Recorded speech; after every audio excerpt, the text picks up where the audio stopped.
Winter gripped Isfahan like a vice. January 1387, the air thick with the bite of frost that seeped into bones and turned breath to fleeting ghosts. You stand amid the throng in the Grand Bazaar, the scent of cardamom and dried figs clinging stubbornly to woolen cloaks, a fragile reminder of normalcy amid the whispers of rebellion. The revolt against Timur's tax collectors has simmered for weeks, but today it boils over. Shouts rise like smoke from the minarets, a cacophony of defiance echoing off turquoise-tiled domes that have watched Persian dynasties rise and fracture for centuries. Your hands tremble on the hilt of a borrowed dagger heart, pounding in rhythm with the distant thunder of hooves as armored riders pour through the gates, their banners snapping like whips in the wind. The metallic tang of fierce sweat mixes with the sharper reek of unwashed horses and oiled steel. Then comes the sight not an army, but a storm of iron faces masked in dust and fury, led by a figure on a black stallion whose limp leg swings unnaturally, his one good eye scanning the crowd like a predator selecting from a herd. Screams fracture the air as the first arrows whistle, bodies crumpling into the muddied snow, blood blooming dark against white. You push through the press, slipping on the slick cobbles, the ground now a churned slurry of slush and crimson. Women clutch infants to their breasts. Merchants abandon stalls in splintering crashes, but there's no escape. The riders circle herding the living into pens of fear.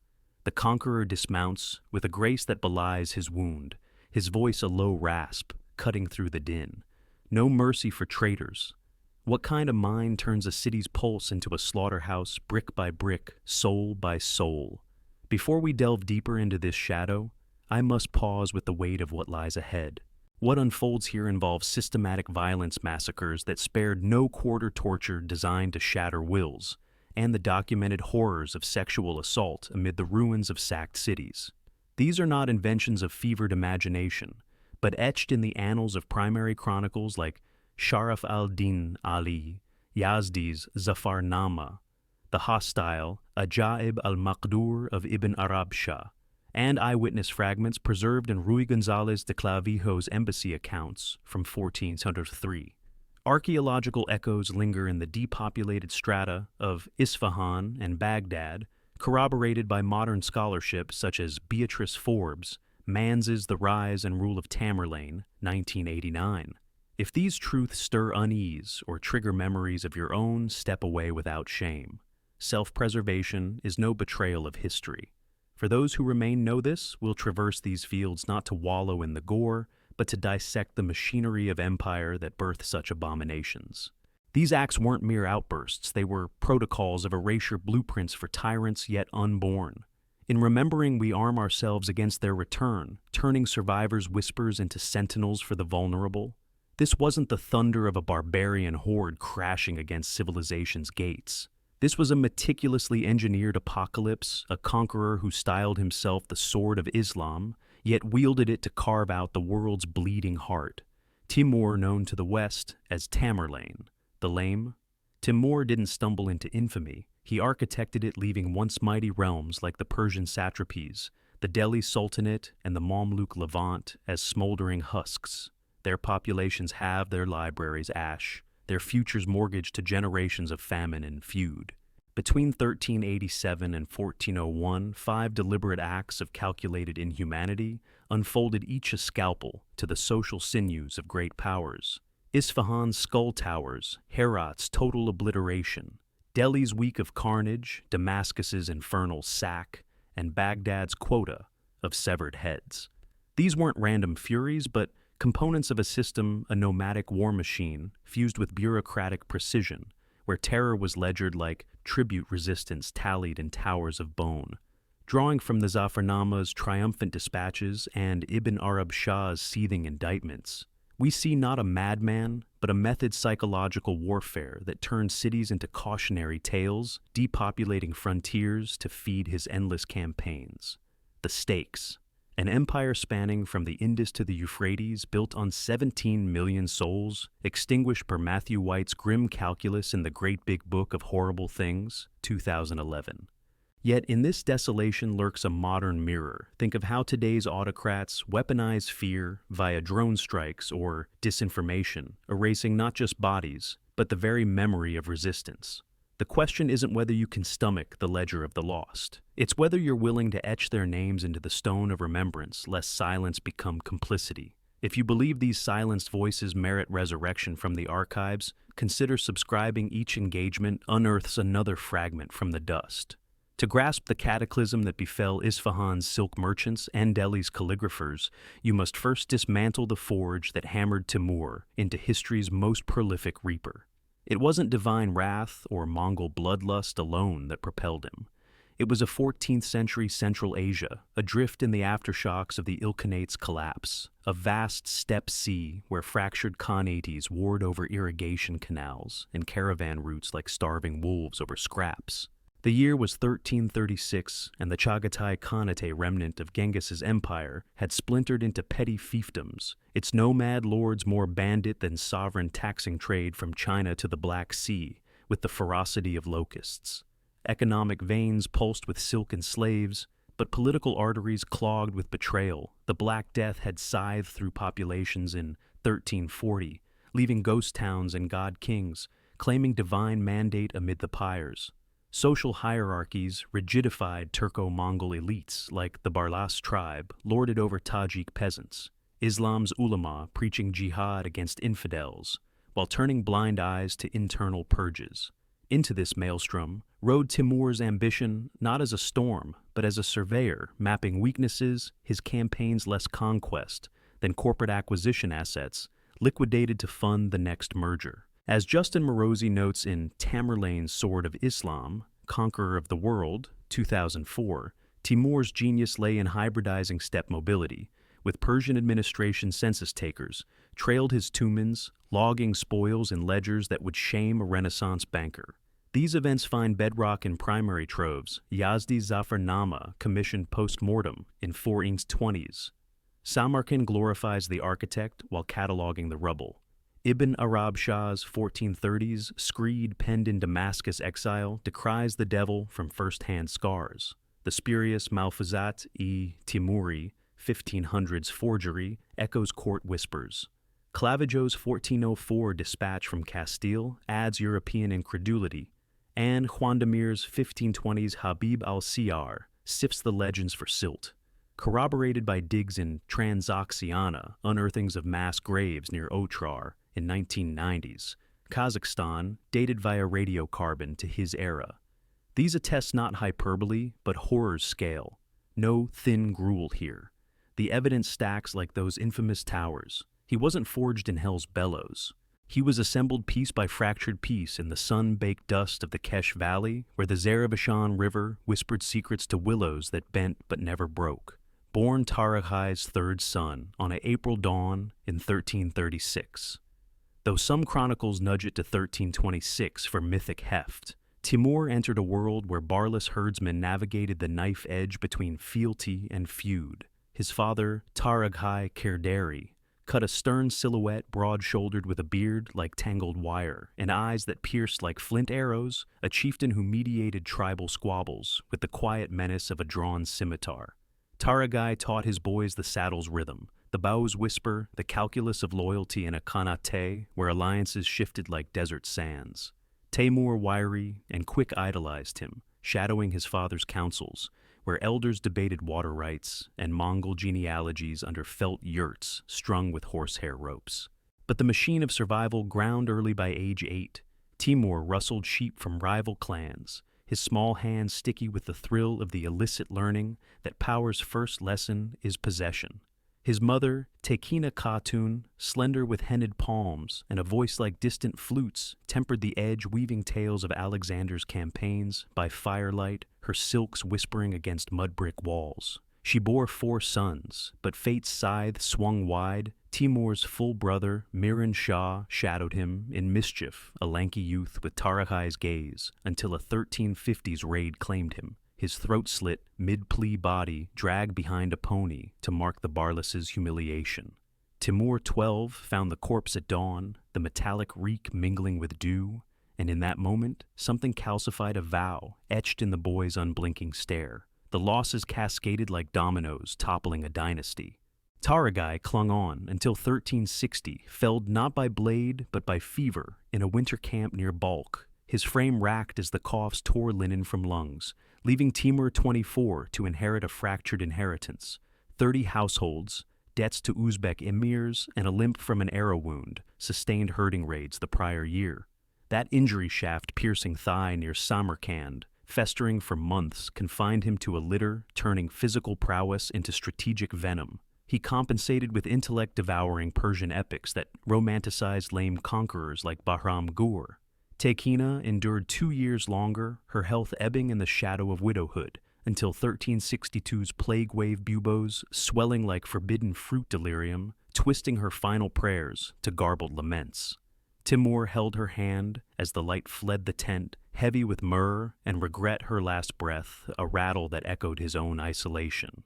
By 26, he stood alone, the last barless scion unbloodied by kinslaying, though whispers accused him of hastening inheritances through poisoned wells. Psychological scholars like Frank McLynn in Genghis Khan, His Conquests, His Empire, His Legacy. 2011 traced the pathologies here. Abandonment fostering a god complex, the limp birthing compensatory megalomania, transforming a herder's son into a self-anointed Sahibi-Kiran, lord of the conjunction, blending Genghis's astral mandate with Islamic eschatology.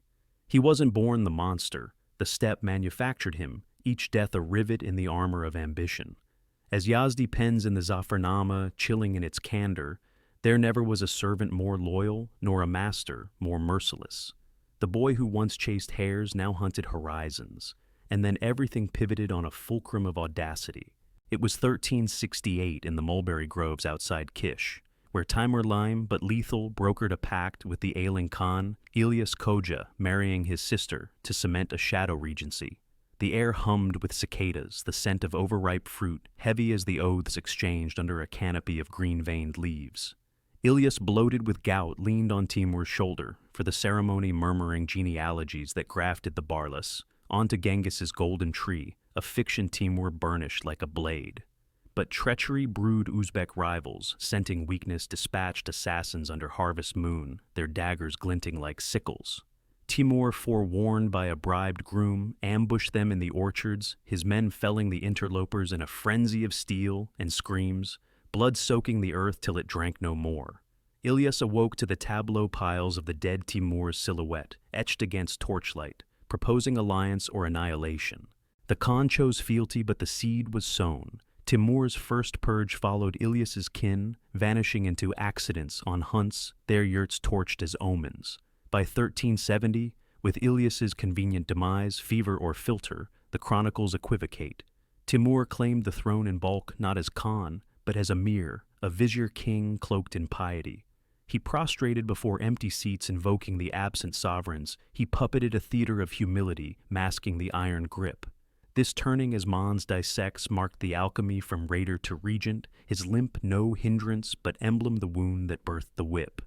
The machine whirred to life gears grinding toward the gates of Isfahan. What unfurled across the Persian plateau wasn't the spasm of a savage.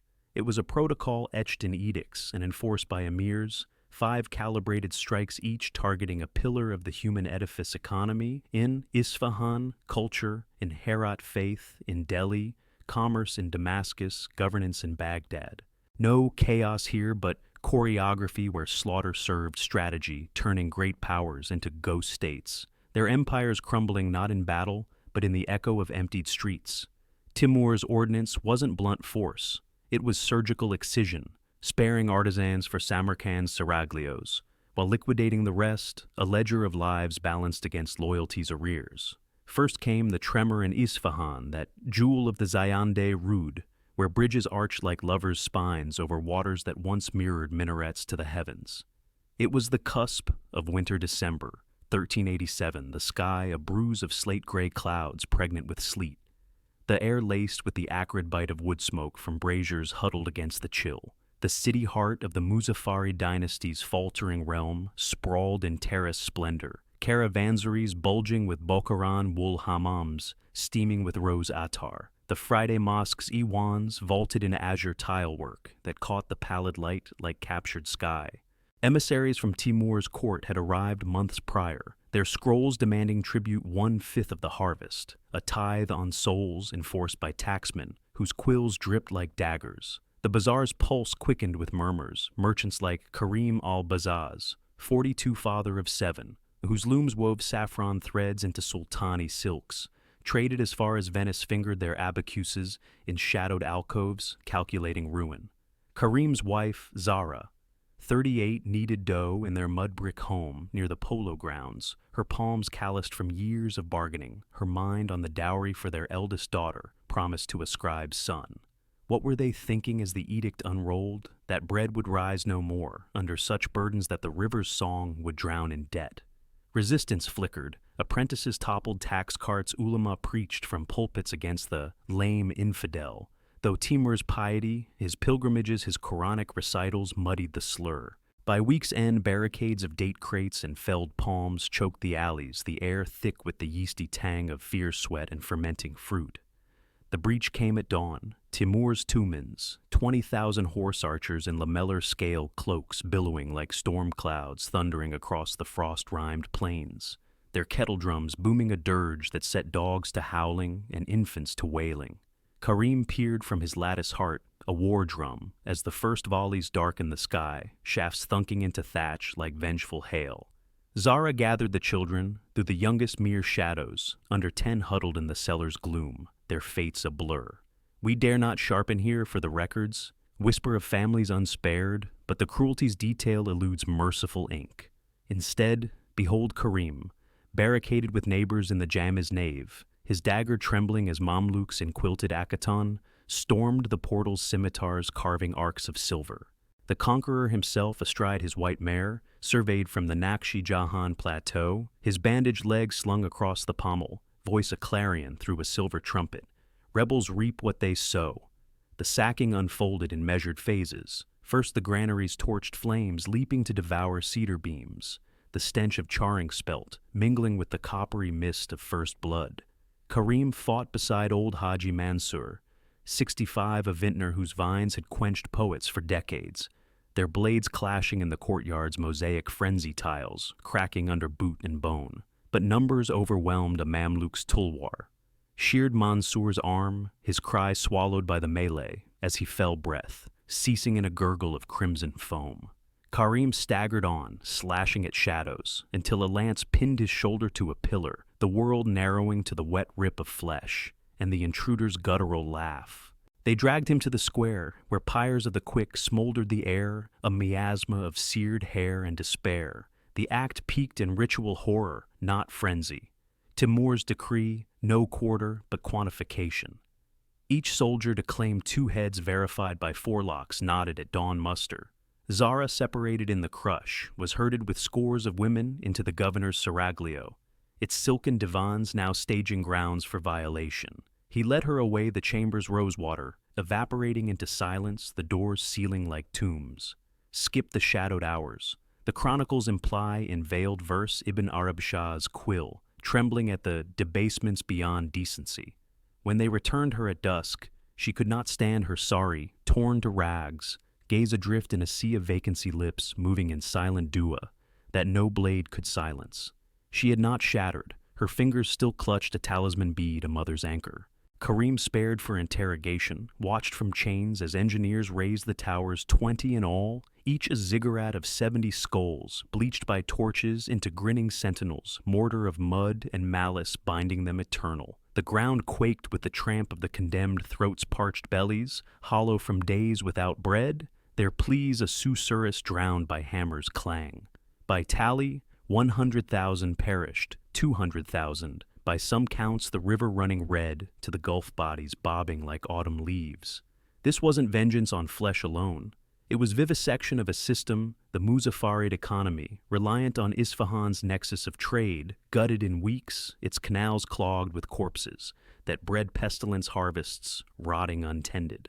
Power structures fractured surviving emirs fled to Shiraz, their ledgers looted, leaving a vacuum where banditry bloomed, and Timurid satraps imposed corvée that starved the soil. As Marazi elucidates this fit Timur's pattern, terror as treasury depopulation, deterring revolt. The skull spires, psychological billboards, broadcasting resist and become architecture. Modern parallels sting. Consider Assad's barrel bombs on Aleppo's markets or the Taliban's quota killings in Kabul, where body counts metricate dominance. Scholarly debate simmers. Yazdi frames it as divine justice for tax evasion, Ibn Arab Shah as satanic excess. But the long shadow endures. Isfahan lay fallow for decades. Its population halved, the Zayand-Arud a grave unmarked. They sought not martyrs who kindle fires, but phantoms who haunt without heat. Timur didn't just raise individuals. He unraveled the weave of community threads of trust, snapped, leaving a tapestry in tatters. In this erasure, we glimpse the blueprint power's peril when it prioritizes protocol over people, turning citizens into statistics, cities into scars. But the machine idled not in Isfahan's embers. It revved toward Herat, that oasis of poets and painters, where the Hari Rud murmured verses to almond blossoms, a bastion of the Kartid dynasty's twilight. Spring 1388. Unfurled its tentative warmth, April's breezes carrying pollen and premonition, the air sweet with jasmine from the Friday mosque's courtyards, where calligraphers inked folios under arabesque arches. Herat, crown of Khorasan, thrummed with the clink of gold bezants in the Timurid vassal bazaars, its walls 40 feet of baked brick, veined with turquoise revetment, guarding libraries that hoarded Avicenna's tomes and miniatures vivid as fever dreams. Timur's envoys had departed months prior, pouches heavy with tribute ivory combs, lapis inks the annual levy of 1,000 artisans. Yet whispers of disloyalty lingered. The carded vizier Ghiyas al-Din, 49, a stooped scholar with ink-stained cuffs and a beard forked like a river delta, had sheltered Persian refugees, his majlis echoing with laments for Isfahan's ghosts. Ghiyas's household breathed in rhythm with the city's his sister, Laila Bibi, 35, a widow who embroidered prayer rugs with threads dyed in madder, and hope her fingers nimble as she bartered in the women's hammam, steam-veiling talks of dowries and dreams deferred. What thoughts occupied them as the horizon darkened? That loyalty's coin buys only delay, that the lame lord's shadow stretched longer than his stride. The assault erupted with monsoon fury, though skies held clear. Timur's host, 30,000 lancers in felt caps and chainmail, fording the Hari at flood-swollen shallows, their war cries shattering the dawn like shattered glass. Ghiyas rallied the guard from the citadel's battlements, his voice cracking over conch horns, as catapults hurled naphtha jars that bloomed into hellflowers, flames licking cedar gates with voracious tongues, the reek of pitch and panic choking the lanes. Layla gathered kin in the family connaught, the underground vault cool with earth and damp, though the little one's shadows under 12 curled in corners. Their portion of terror, a collective ache we note, but do not dissect, redirecting to the elders' stand. Ghiyas' sword in one hand, Quran in the other, directed archers from the rampart's shafts hissing into the press below, felling riders in sprays of dust and dismay. But Timur, ensconced on a rise overlooking the fray, his lame leg propped on a brocaded cushion, signaled the escalade siege towers creaking forward on oxen yokes mantlets of wicker shielding sappers who undermined the foundations with picks that rang like dooms. The breach yawned at noon, a maw of rubble and ruin, as emirs in lamellar stormed the breach, their tulwars reaping a harvest of limbs in the shadow of the blue mosque. Ghiyas fell back to the inner, keep his tunic rent, breath ragged as a blade nicked his throat, the world tilting to the copper flood on his collar. The desecration was total, a liturgy of liquidation. Timur entered at vespers, his cortege threading charnel streets where bodies piled like cordwood, the air a stew of offal and incense from trampled censers. Decrees unrolled the city to be razed, its pulse extinguished. Layla culled from the women's quarter, with dozens was marched to the governor's diwan, its silk hangings now shrouds. The amir's gaze appraised her like flawed porcelain, leading her to an antechamber, whose doors thudded shut, the assembly's murmurs fading to a hush. Imply the descent.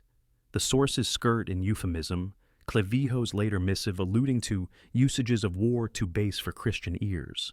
Dawn found her return steps faltering on marble veined with her own pallor, eyes hollowed, but unbowed murmuring Surah al-Baqarah under breath, a filament of faith unbroken. Ghiyas, chained in the square, witnessed the engineering of oblivion, masons toppling minarets with counterweights, the crash echoing like thunderclaps. dust veiling the sun as the hari choked with debris. Artisans, miniaturists, potters were yoked in the coffles spared for Samarkand's kilns, but the rest funneled to pyres or pits, their ends swift breath stilled by garrote or gorge. The populace, 80,000 strong, dwindled to echoes. The chronicles tally, most perished the river, bearing their silent freight to the sea. This struck not at hearts, but at heritage. The carded cultural lattice patron of Hafez's, Ode's cradle of Herat's renaissance, shredded to finance Timur's vanity. Power's pylons toppled. Viziers executed their seals, melted into ingots, leaving satraps to rule a vacuum where literacy languished and trade caravans veered south. Quandamir, chronicling a century later, debates the excess Yazdi lauds the cleansing, Ibn Arab Shah the barbarism, but consensus holds Herat's husk endured till Shah Rukh's 1415 rebuild a century's gestation for rebirth. Echoes resound today in ISIS's mosque topplings or Boko Haram's school burnings, where culture's corpse fertilizes fanaticism. Timur wove not ghosts, but gaps. Social bonds frayed the fabric of fellowship rent. In targeting the muse, he maimed the mind, ensuring subjugation seeped into the soul. While Herat's ashes cooled under summer's glare, the engine lurched eastward toward Delhi's gilded haze, where the Yamuna gleamed like molten bronze under a sun that baked the plains to cracked tile. It was the waning moon of Muharram, December 1398, the air shimmering with monsoon leavings, damp earth, and distant thunder, the scent of monsoon mangoes rotting in the Sultan's orchards. Delhi, apogee of the Tughlaq Sultanate, sprawled in dual cities, the old Qutb Minar spiking the sky like a minatory finger.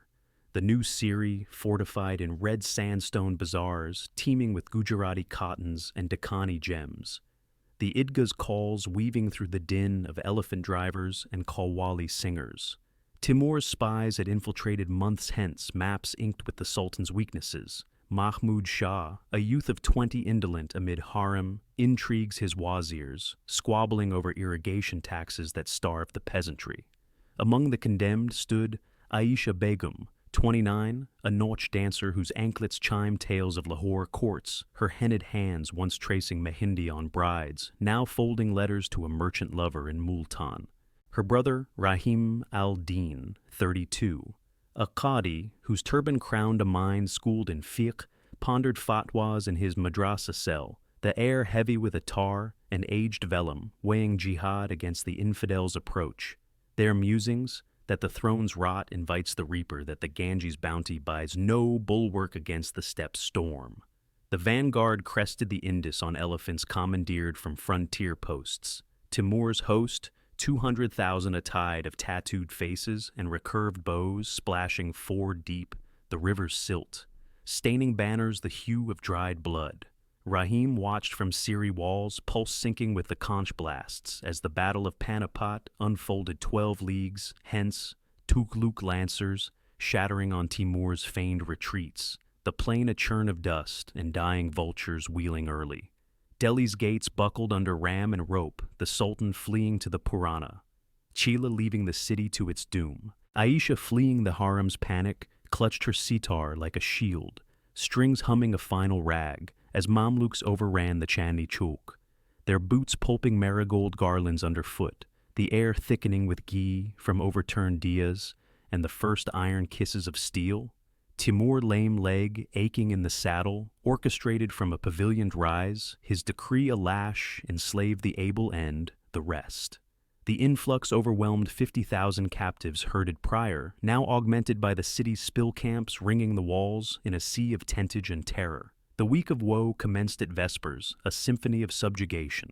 Rahim, cornered in the mosque's mihrab, parried with a ceremonial khanjar, till a mace felled him, his fall a thud on prayer mats worn to whispers, breath fleeing in a sigh that fogged the mihrab's niche. Aisha, amid the women's quarter, was selected for the victor's pavilion, the Amir's chamberlain appraising her form with the dispassion of a horse trader, escorting her through corridors lit by sputtering lamps, the assembly's jests curdling to quiet. The partition dropped. Elide the night's machinery, the Zaffarnama veiling it in, spoils of war. Clavijo later decrying the outrages on modesty. Morrow's light revealed her repatriated spine bowed, but spirit coiled, humming a defiant bajan that pierced the guards' banter, her resilience a reed unbending. The masses fared worse uprisings in the slave pens, starved wretches lunging with manacles, met quota reprisals, heads hewn in the Jama Masjid's forecourt, piled into minarets of mockery that mocked the call to prayer, bodies heaped in the streets, decomposition's bloom, turning the Yamuna to a Styx of putrescence, dogs and crows, the sole feasters. Tally 100,000 ended the Sultanate's sinews, severed Delhi, a charnel century in convalescence. Here the calculus cut deepest at creed, the Tughlaq theocracy, its ulama bastions profaned to prelude conversion or collapse. Structures splintered, quotas quartered their madrasas, munitions, dumps birthing a brain drain to the Deccan, where Vijayanagara bloomed on Delhi's detritus. Ibn Arab Shah indicts the impiety, Yazdi the necessity. Debate persists in Virani's 2007 exegesis on Ismaili echoes, but impact indubitable northern India's Islamic efflorescence stalled famines following the fallow fields. Parallels pulse in Daesh's Palmyra pornographies, or Putin's cathedral shellings, where faith's fonts become pyres. Timur engineered not specters, but schisms. Communal chords cut the mosaic of multi-faith, melting into monotone. By assaulting the sacred, he sanctified submission, the soul's surrender, the surest subjugation. If you're still journeying through these shadowed veils, it's a testament to memory's muscle. The path steepens ahead, harder reckonings await. Pause if needed. No chain binds you. For those pressing on, let's shoulder this together, unearthing the unyielding and the uprooted. What happened next unveiled the inferno's artistry in Damascus, that pearl of the Umayyads, where the Barada whispered odes to jasmine-latticed courts, a linchpin of Mamluk suzerainty.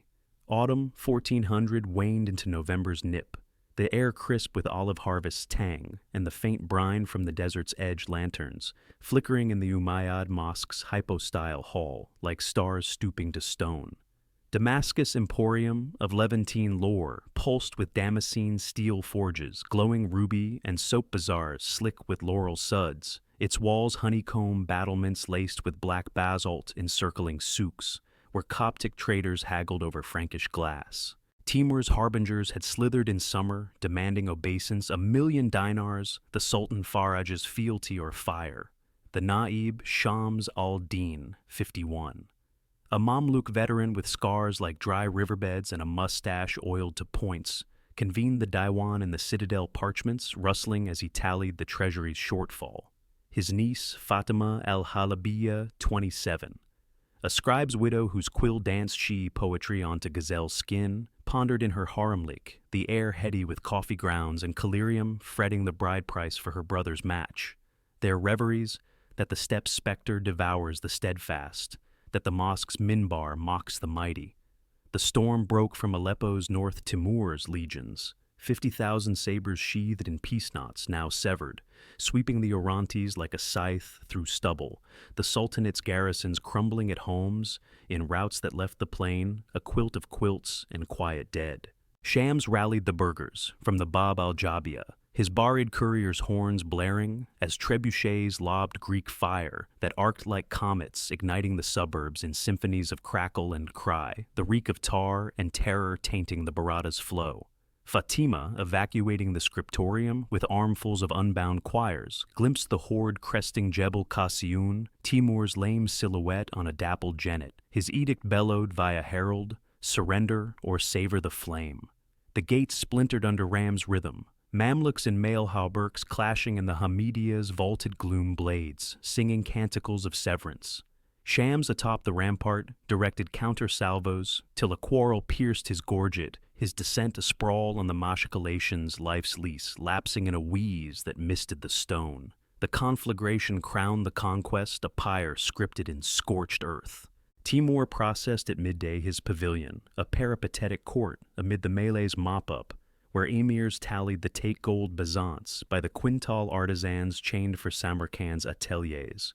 Fatima, winnowed from the cloistered with kin, was conveyed to the vice-regal hammam, its domes echoing with whimpers, the chamberlain's nod, consigning her to the amir's alcove, steam veiling the threshold as it sealed.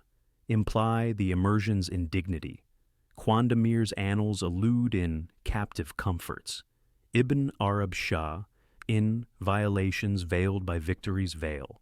Vespers unveiled her form frail but fire intact, reciting Yasin in cadence that confounded her captors, a psalm against the profane. The commons burned brighter markets kindled with naphtha trails, the souk's canopies collapsing in infernos that crowned the sky. Orange the air a broth of blistering wool and basilica incense. Families funneled to the great mosque, though the young untouched by specification's sting, clustered in alcoves, their ordeal a communal shroud we honor, in aggregate pivoting to the elder's pyre. The throng 20,000 met the mace and noose ends enacted in the courtyard's colonnade pillars witnessed to falls that stilled the Adhan's echo.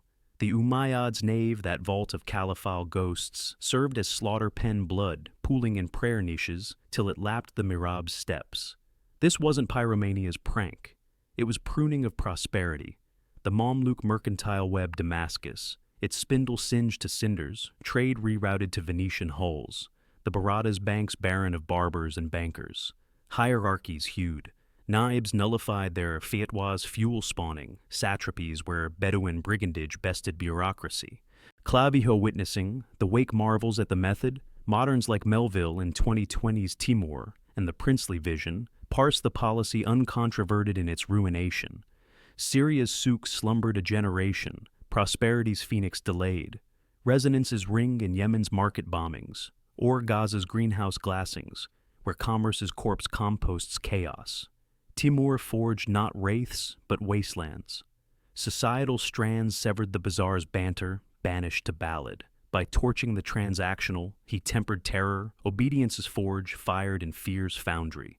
On the third dawn, after Damascus smoked, to silence the apparatus angled to Baghdad, that cradle of caliphs, where the Tigris cradled Abbasid reveries in its muddy embrace, a fulcrum of the Jalayirid pretensions. July 1401 baked the ziggurats' ghosts, the air a furnace of dust devils and date palm sweat. The Euphrates levees lined with beggars reciting Shahnameh scraps for coppers. Baghdad Phoenix from Hulagu's 1258 pyre, rebuilt in roundel walls, and rivulet alleys hummed with Abbasid anachronisms, caliphal pretenders in the Kazamain shrine, bazaars hawking talismans and Talmudic tomes, the Mustansiriya madrasa echoing with disputations. Timur's missives had menaced midsummer, exacting suzerainty. The Jalayirid Ahmad submission, a ransom in relics. The Wazir Jamal al-Din, 47. A jurist whose abaya hid a frame forged in Samara's stables, paced the caliphal diwan scrolls, unrolling tales of tributes toll. His cousin, Nur al-Huda, 24, a healer, blending Galenic herbs with prophetic prayers, mulled medicinals in her apothecary.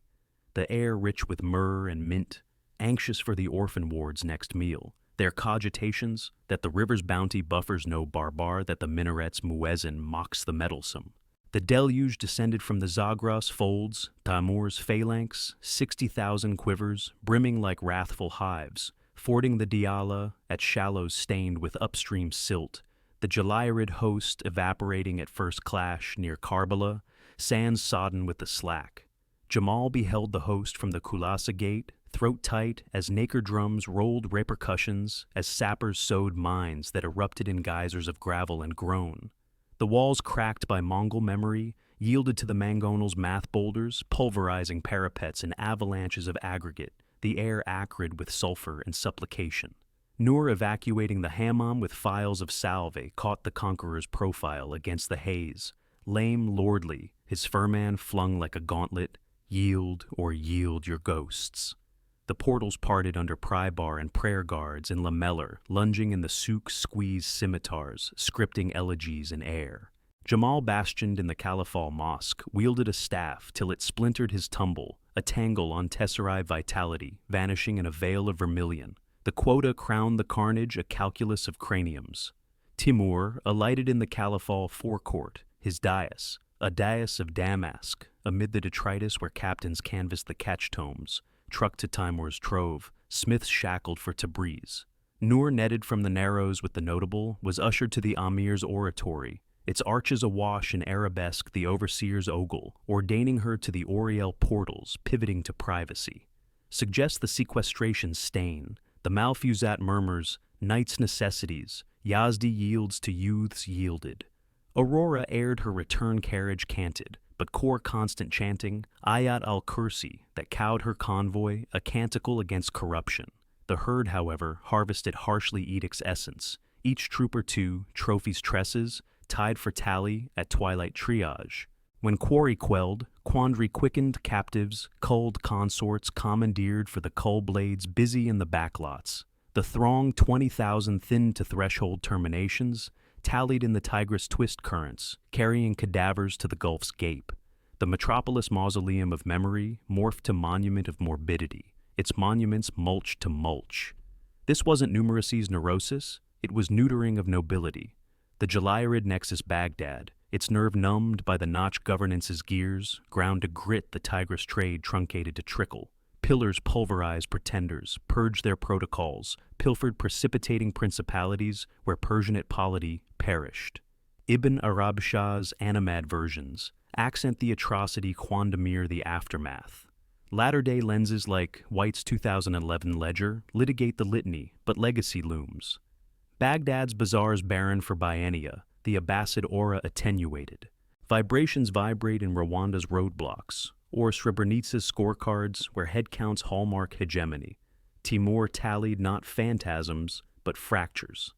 Fraternity's filaments flayed, the Diwan's discourse dissolved to dirge. By quantifying the quietus, he quantified quiescence the count's chill, the conqueror's crown. While Baghdad's barges bobbed with burdens borne downstream, Timur turned his gaze not to consolidation, but to the Ottoman horizon, where the Taurus loomed like a tutor's frown, but the true fracture fissured within. He erred not in overreach. Anatolia's Ankara fell in 1402. Bayezid the Warren chained like a cur amid his seraglio's sobs, but in erecting an edifice on ephemera bloodlines, brittle as bowstring sons schooled in sibling rivalry rather than regency. The conspiracy brewed not in Damascus dives, but in the diwans of dashed heirs, where Pir Muhammad Timur's grandson gnawed the grudge of disinheritance, his majlis, a murmur of malcontents, emirs eclipsed by elder brothers, ulama unnerved by the amir's Ismaili flirtations, artisans aching for ancestral oles. Their motives not mere malice, but the math of marginalia. Pir 28. Slight as a scimitar had tasted triumph in Herat's harvest, only to harvest humiliation when Miran-Shah Timur's favorite supplanted him in fars, the slight stinging like salt in the step wound. Allies amassed Khalil Sultan, another scion chafing in Kabul's cold. Iskandar, the aesthete sketching sedition in Shiraz's salons. Motivations melded ambition's alloy, fused with fear of the founder's fist. For Timur's tantrums tempered no tenderness lopping limbs for lesser lapses. As Mons maps in her 1989 monograph, the Timurid tableau was a tinderbox of tanistry, where thrones tangle tempted treachery, the lame lord's longevity, a lash to the latent. The plot percolated through the Persian post, pigeons pulsing with parables of palace perfidy couriers, cloaked as dervishes disseminating drafts of deposition. It crested in Otrar 1404, where Timur wintered plotting the Ming's mantle, his yurts yoked in a yurt ring of yellow felt braziers battling the bite. Present tense grips, February 1405. Snow sifting like ash on the Jaxartes ice pier's proxy. A barless bravo named Haji slips the seraglio's scrim dagger drawn in the divan, where Timur tallies the Chinese tallies, his lame leg lolling on lion pelt. The blade bites not flesh, but faint. Haji hesitates heart-hammering as guards grapple the emir's roar, rousing the retinue. No blade enters the breast. Timur triumphs, the traitor trussed and trampled under thoroughbreds, his end a pulp of protest. But the seed sprout's interrogations unearth the uncles in waiting. A cascade claiming a dozen in days, heads hewn on the hippodrome's hurdles. Pir flees to the Fergana, folds his faction, flayed in follow-up flurries, but the fracture festers. The aftermath avalanche Timur unbowed, but unmoored marches on Ming in March. But the machine malfunctions fever fells him at Otrar on the 18th. 68 winters wearied his breath a rasp that relinquishes the realm body, bundled back to Gure Amir's gilding. Chaos cascades, suns scramble. Khalil seizes Samarkand in spasms of fratricide. Iskandar inks his claim in Isfahan's ink. Shahrukh stabilizes in Herat, with a hegemony hewn from half-brothers' halves. Conspirators' peer perishes in 1407, pinned in pitch by rivals' pikes. The ripples ravage the Timurid tapestry, torn to tatters. In 2 decades, principalities proliferating like polyps. Immediate anarchy armies atrophy awash, and absenteeism borders bleeding brigands the Tigris, to Indus a tinder of tribal tussles. As Marazi chronicles, this is the machine's maw devouring its makers, when the master malingers the system, surviving in shards that scar the Silk Road. The edifice endured but erect its equilibrium, ever elusive. In the sifting sands of Samarkand's suburbs, 1420 dawned dusty for a young Timurid archivist named Muhammad ibn Hussein, his spade striking not clay, but codex. A sheaf of vellum bound in frayed leather, unearthed beside the Afrasiab mound, where Alexander's scabbard once swung. His palms prickled with pulse as he brushed the grit, the air sharp with camel dung, and dawn's dew, the find a phantom from the founder's forge. Fragments of the Zafarnama, Yazdi's quill-quenched epic, its folios, foxed but fervent inscribing, Isfahan's infamy in indigo ink, dated to 1410. What he felt? A vertigo of voices, the dead dictating to the digger, the lame lord's legacy, leaping from loam. Radiocarbon writes in 1950s. Tashkent tethered it to Timur's tenure ink analysis, affirming the amanuensis's authenticity, cross-checked against the British Library's 1444 recension. It proved the pattern not fable, but filigree of fact. The skull tower's no simile, but scaffold corroborated by Ibn Arab Shah's counter-narrative unearthed in Aleppo's 1880s souk sweep.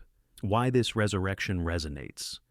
It reknits the ruptured connecting 14th century carnage to 21st century cautions, how Xi's Xinjiang quotas echo, Timur's tallies, or how Erdogan's Euphrates dams drown Damascus's downstream dreams, power's protocol persisting in pixels and partitions. Psychologically, it unveils the pathology narcissistic necrosis, where the narcissist's need for narrative nukes, the neighbor as McLean psychoanalyzes in his 2011 portrait. Remembering its resistance's root, the archive's antidote to amnesia, ensuring the erased endure as exemplars, not faith's feud, but force's fallout when it feigns finality, and the refusal's radiance when the rubric rebounds. The Timurids tottered 60 years, but couldn't cauterize 200,000's testament. Ponder that. The conqueror claimed conjunction with stars, but the stars' scribes outshone his shadow. They were engineered to evaporate. That was the edict, the endgame etched in edicts from Balkh to Baghdad, populations paired to prevent posterity, cities cauterized to cradle compliance, the human harvest hewn to heighten the horde. Isfahan's merchants, Herat's hymnists, Delhi's dancers, Damascus's doctors, Baghdad's bureaucrats, meant to molder unmarked their murmurs, muted in mass graves mulched by monsoons. But evaporation evaded them. They persist. In the Zafarnama's nested folios, foxed but fierce where Yazdi yields the yield, 70,000 skulls, a skyline of submission. In the Tigris twisted tributaries where Iraqi dredges in 2005 disinterred dental shards, slotted to the siege carbon clocks, chiming 1401. In the Yamuna's yawn, Delhi's digs unearthing enamel amulets amid the anaerobic ooze etched with alm that outlasted the onslaught. And now, they're here with you, in the glow of this glyph, the grapple of your gaze. Because you elected to endure, to eavesdrop on echoes that empire exhorted to extinction, to refuse the finality of their fall, transmuting timestamp to testament. You are no spectator, you are sentinel. And sentinels sustain the saga, bridging the breach between then and the trembling now. What does it demand, this duty vigilance against the veneer, the visors who veil violence in virtue, the viral videos that varnish the vanquished as villains? It connects to the ceaseless, the Uyghurs unscrolling, the Rohingya's riverine route, the Sudanese souks shelled to silence where the lame lord's ledger lives in live streams and ledgers of the lost. We owe the obliterated our outrage not as catharsis, but catalyst conversations that convert commemoration to covenant, ensuring the system's specter starves. Their resistance, not in revolt's roar, but in the residue Zahra's dua, defiant, Fatima's Ya Sin, steadfast Noor's canticle uncrushed. These weren't warriors with warhammers. They were witnesses with whispers wills that weathered the whirlwind. If this tapestry of tenacity touched you, if it tuned your ear to the undertow of the undone, linger in the comments. What wedged in your heart?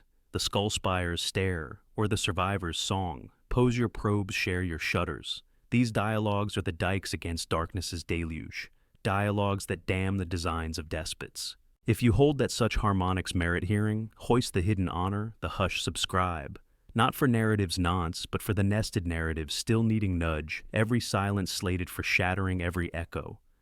Exhumed from exile, every ethos engineered for erasure, but eternally emergent. Timur lorded 35 years, forged a forge that schooled every subsequent scourge from Salim's Syrian sweeps to Stalin's steppe starvations, how to harvest horror wholesale. But neither did the not erasable. Qalb al-insan, la yamtani bil-sayf, bal bil-dhikr. The heart of man is not conquered by the sword, but by remembrance. In the end, the lame one limped into legend, but the living lexicon outlasts.